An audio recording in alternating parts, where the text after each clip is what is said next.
Olá, estamos aqui mais uma vez no 11º episódio do podcast Entre Vincos, que pode ser ouvido nas plataformas Spotify, Google e também no site Recriando Vínculos. Hoje é dia 27 de agosto, eu sou Andréa Raquel Martins Corrêa e estou com a Kitty Menezes. Como vai, Kitty? Oi, Andréa, tudo bem? Sobrevivendo aí a essa quarentena interminável, mas estamos firmes e é muito legal pensar que esse é o nosso 11º podcast, porque são episódios de grande aprendizado para mim. Sempre que a gente define o tema, é uma oportunidade para pensar no que a gente vai discutir aqui. Acho que foi uma ótima ideia a gente fazer essa dupla nesse período de quarentena. O tema de hoje é a violência contra mulheres. Bom, na verdade a gente escolheu falar desse tema porque no último dia 7 de agosto completaram-se 14 anos da instituição da Lei Maria da Penha no Brasil. E a gente decidiu marcar essa data hoje aqui porque a gente acha que é preciso não esquecer que a violência contra as mulheres ainda é uma realidade que assombra e aniquila a vida de milhares de pessoas no mundo todo. Sim, acho que, infelizmente, os números que a gente tem sobre esse assunto, sobre esse tema, não são nada interessantes, né? Você fez uma pesquisa sobre esses números, né, Kitty? Será que você poderia colocar um pouco para os nossos ouvintes? Bom, a gente vai pesquisando, né, então, e a gente vai encontrando dados assustadores. Porque a gente sabe que na pandemia a gente ouve, a gente lê muito jornal e a gente se depara com essas notícias dizendo que durante a pandemia os números, os índices de violência contra mulheres, principalmente violência doméstica, que acontece dentro das casas, aumentou muito. Os motivos mais variados apontam que essa convivência, que poderia ser um pouco mais tranquila em tempos em que as pessoas não se veem tanto, enfim, nesse período que as pessoas são obrigadas a passarem muito mais tempo juntas, em muitos casos isso acaba potencializando para uma violência física, psicológica, enfim, são vários os tipos de violência doméstica. Mas o que os dados apontam é que com a pandemia da Covid-19, as denúncias de agressão doméstica recebidas pelo número 180, que é da Central de Atendimento à Mulher, esses números cresceram significativamente desde março, segundo o Ministério da Mulher, Família e dos Direitos Humanos. Para a gente ter uma ideia, as denúncias recebidas em 2020 subiram quase 40% em relação ao mesmo período de 2019.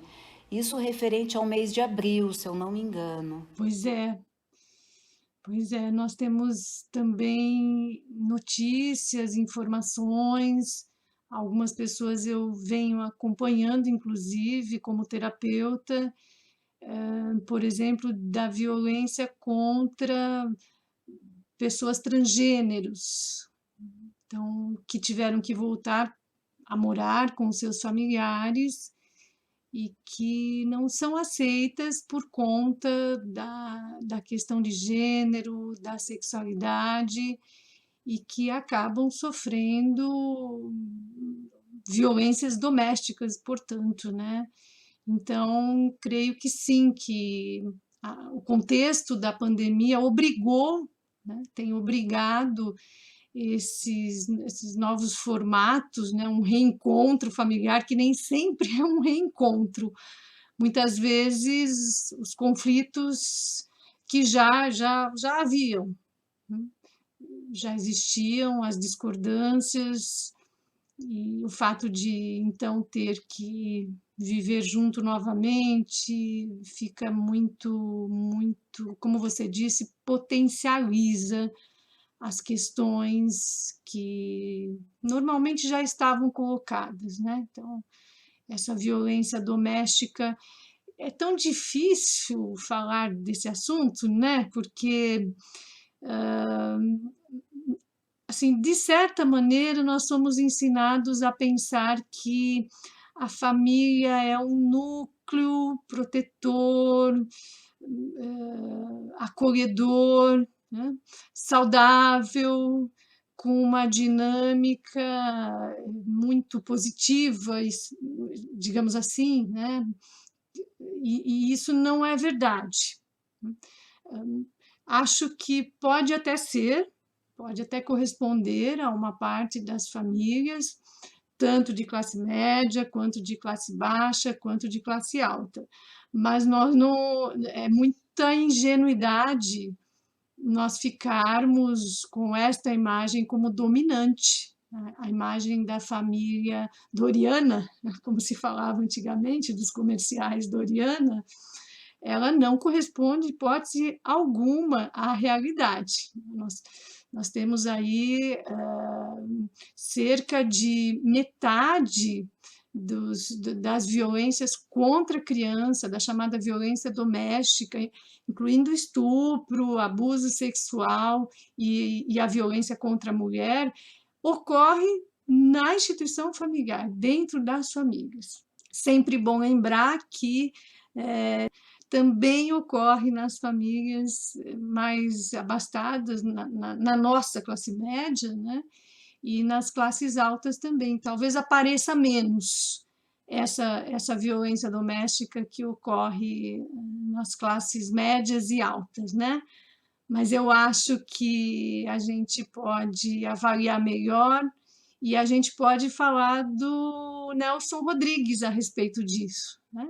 Estávamos aqui conversando um pouco sobre a importância das peças do Nelson Rodrigues, que foi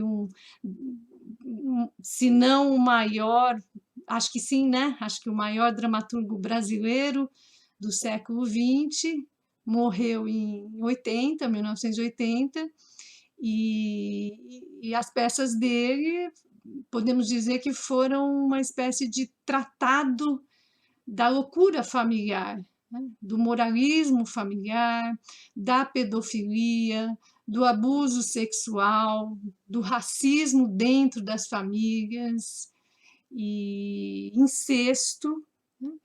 Então, o Nelson Rodrigues retratou muito as famílias de classe média. Ele era carioca, né? Na verdade, ele veio do Nordeste, de Pernambuco, mas ele ficou conhecido, né? Veio muito criança para o Rio e ficou conhecido, então, como um escritor e um dramaturgo carioca. Eu acho que vale muito a pena estudar as peças dele. Sempre indico para as amigas psicólogas que desejam estudar as famílias, né? As peças do Nelson, como, por exemplo, Vestido de Noiva, Os Sete Gatinhos, álbum de família que foi um escândalo, né? Isso, imagine lá nos anos 40, Nelson colocando em cena famílias extremamente autoritárias, com pais que violentavam as suas crias, que eram violentos também com as próprias esposas. Então, o Nelson foi considerado um dramaturgo maldito, né? Porque ele colocava em cena todas essas questões que até hoje são questões importantes e que não acabaram ainda, né? Essas temáticas ainda precisam ser debatidas, né? Não causa surpresa que a Lei Maria da Penha tenha começado a ser pensada por uma mulher de classe média que sofreu violência durante tanto tempo antes de sofrer 2 tentativas de assassinato e passar a lutar para que essa lei fosse implementada. É preciso lembrar, né, que a gente falou no começo do programa que essa lei é relativamente recente, ela tem 14 anos. Ela foi implementada em 2006. Então, quando a gente pensa nisso, a gente vai ver quem era Maria da Penha. Maria da Penha era uma farmacêutica que estudou na USP, ela se casou com um colombiano que fazia pós-graduação em economia. Eles tiveram uma filha ainda em São Paulo e logo em seguida, quando ela terminou o mestrado, eles se mudaram para Fortaleza, no Ceará, onde tiveram mais 2 filhas. E aí, quando ela já tinha essas 3 crianças, é que ela passa a sofrer as violências que vão culminar, então, com essa tentativa, 2 tentativas de assassinato. Eu acho que dialoga muito com o que você está trazendo, né, das obras do Nelson Rodrigues. É uma radiografia dessa classe média. E essa realidade não era de forma nenhuma comentada naquele período. Basta lembrar também, a gente estava comentando antes de começar a nossa gravação, que a lei do divórcio é de 1977. Então, a nossa realidade realmente ela é muito conservadora ainda. E como o Nelson Rodrigues nos mostra isso, né? Sim, me lembro aqui, a partir da sua fala, do filme A Vida Invisível, filme nacional 2019. Esse filme foi bastante divulgado, foi premiado, é um filme nacional, inclusive, que tem atores magníficos. Acho que ficou bastante conhecido porque teve a participação da Fernanda Montenegro e retrata os anos 50, 40, 50. É muito interessante, que é a época do Nelson, né? Onde as peças dele estavam fazendo sucesso no Rio de Janeiro, depois em São Paulo e por todo o país, né? Eu me lembrei do filme, nesse sentido, o filme muito vale a pena, tá nas plataformas da internet, acho que não é difícil de achar, A Vida Invisível, filme nacional.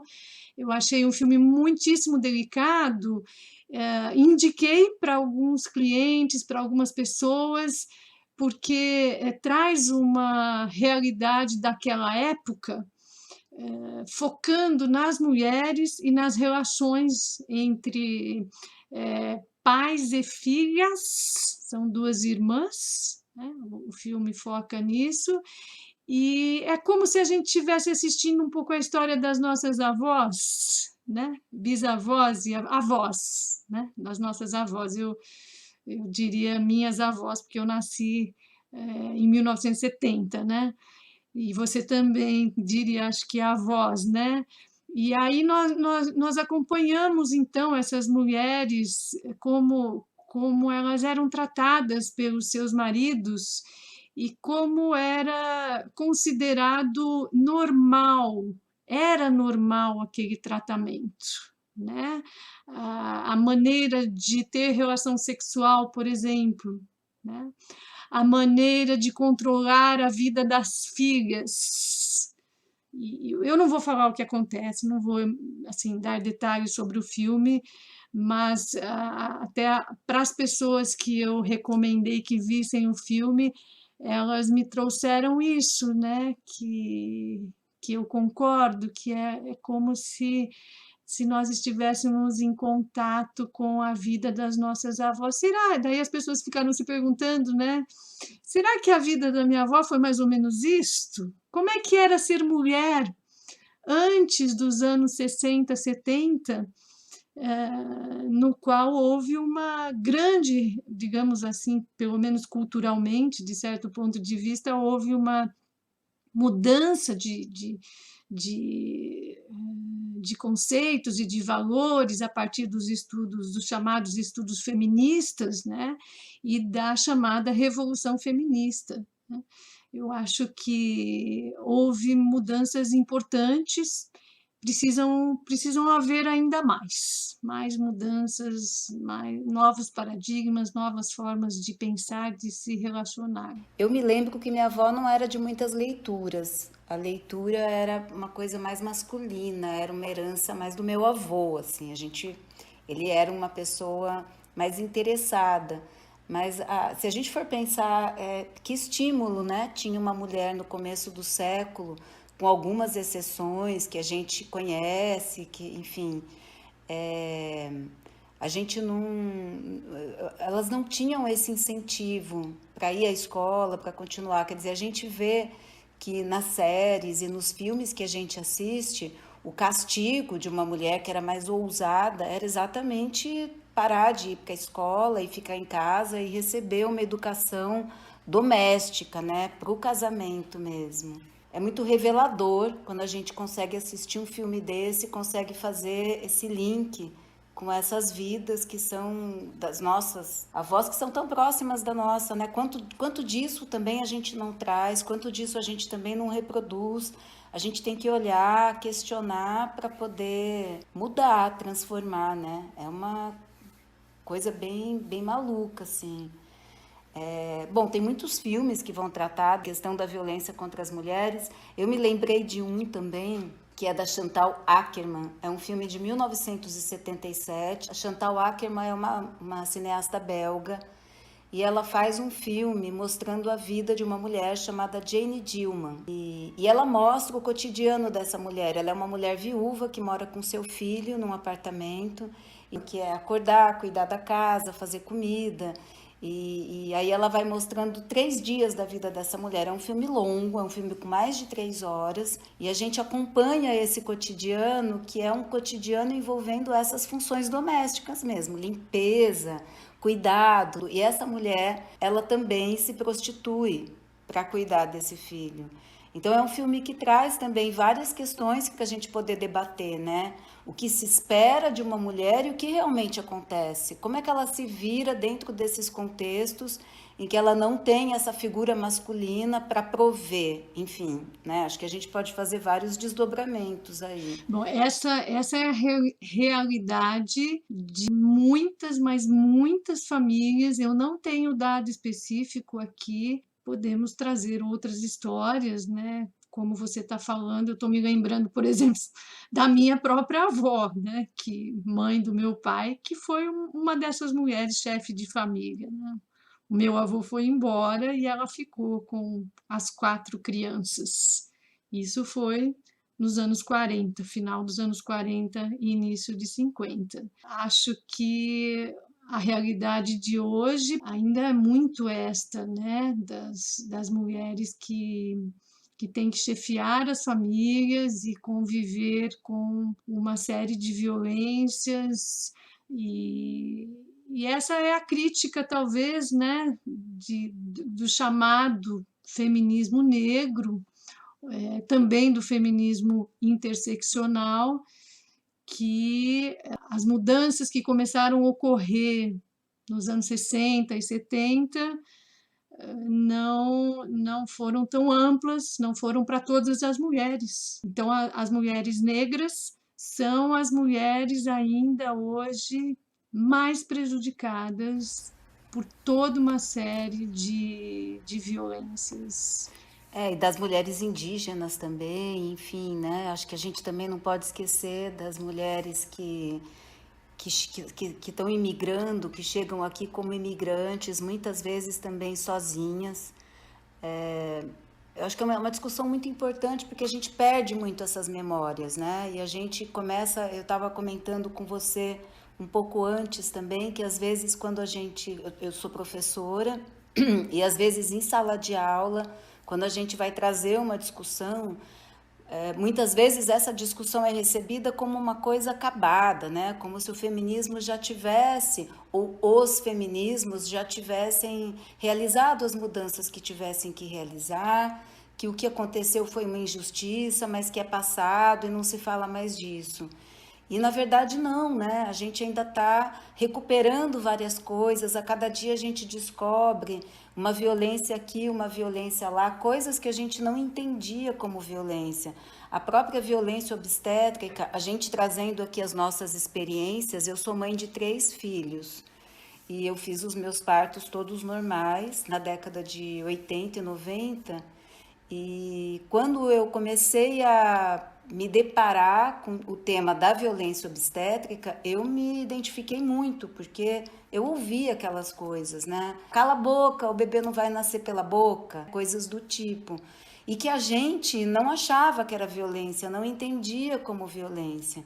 Então, muitas outras coisas que a gente hoje chega para a gente como violência, a gente fala, nossa, mas eu passei por isso e aquilo não era entendido como violência. Então a gente nem sabia que estava sofrendo violências. E aí a gente trazer essa realidade das nossas avós é que a gente consegue perceber o quanto era violento, né? O quanto essas relações eram de extrema, eram atrozes, né? As mulheres não podiam estudar, não tinham escolhas, a própria falta de autonomia financeira que impede as escolhas é uma das primeiras questões que se trabalha hoje quando se pensa numa mulher, como é que ela vai resolver, como é que ela vai sair de uma situação de violência.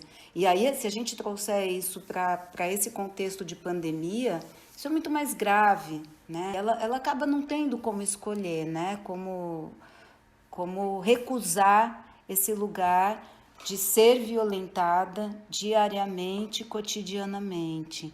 E os números realmente, os dados de feminicídio cresceram 22% em 12 estados durante a pandemia. Esses dados são do Fórum Brasileiro de Segurança Pública, de uma pesquisa sobre violência doméstica realizada durante a pandemia. Foram divulgados no dia 1º de junho em vários jornais, enfim.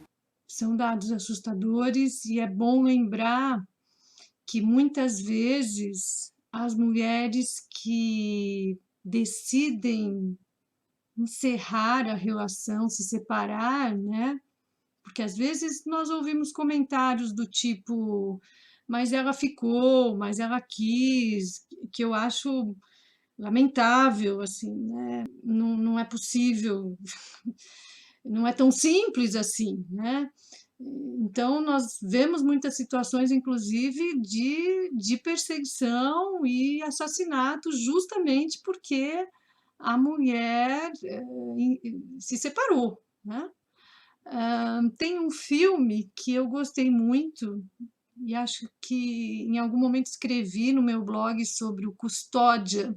É um filme francês de 2018, do Xavier Legrand. É um filme que foi bastante discutido, vale muito a pena. É muito interessante porque se trata disso.